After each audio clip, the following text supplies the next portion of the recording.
আসসালামু আলাইকুম সবাইকে। কেমন আছেন? আশা করি ভালো আছেন। আলহামদুলিল্লাহ আমরাও আপনাদের দোয়ায় ভালো আছি। আমিও দোয়া করি সবসময় আপনারাও সবসময় ভালো থাকেন। তো এদিকে বিকেলে দেখতেছিলাম ঝুম বৃষ্টি নামছে, মানে এত পরিমাণ বৃষ্টি হচ্ছে। তো এদিকে সবকিছু বারান্দার মধ্যে পানি আসে, পানি ভরে গেছে। তো দেখতেছিলাম। তো আপনারা সঠিকভাবে দেখতে পাচ্ছেন কিনা আমাকে অবশ্যই কমেন্ট করে জানাতে পারেন। তো এদিকে সুন্দর মতো দেখতেছিলাম যে পুরো বৃষ্টিতে ওই খালটা ডুবে গেছে। আর এই যে আমি নতুন নতুন গাছ কিনে আনছিলাম, এগুলো কিন্তু আপনাদের সঙ্গে শেয়ার করছিলাম না, তো আজকে শেয়ার করলাম। এগুলা পাতাবাহার গাছ, এগুলা কি গাছের নাম আমি কিন্তু জানি না। বাজারে যায় দেখে ভালো লাগছে, কালারফুল দেখে 3টা গাছের মাত্র 100 টাকা নিয়েছে, সেই জন্য আমি কিনে নিয়েছিলাম।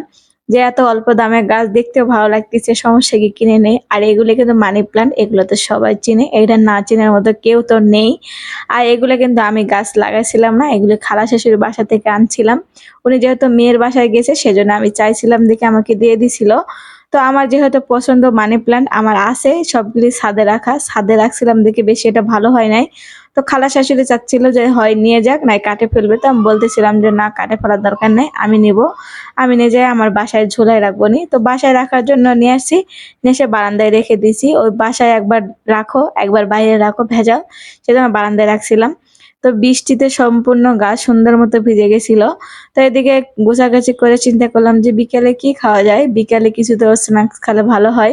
তো আমার হাজবেন্ড বলতেছিল যে একটু গুলগুলা বানাও, তো গুলগুলা তো কোনোদিন বানাইছিলাম না, তো বলছিলাম যে ইস্ট কিনে এনো, তো আমি বানাই দিব নি। তো আনে দিছিল, তো এখন আইনা দিছে বলে তো বানাই দিতে হবে, এখন ওনার যে আমি আইনা দিছি তুমি এখন বানাই দাও।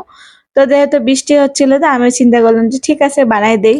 সেই জন্য রান্নাঘরে চলে আসছি, আইসা এই যে দেখলাম মানে বেশি একদম আটা নেই নাই, অল্প করে ময়দা নিয়েছিলাম, তার মধ্যে চিনি দিলাম, লবণ দিলাম, তেল দিলাম, সুন্দর করে মাখাই নিলাম, মাখাই নিয়ে পানি দিয়ে দিচ্ছিলাম।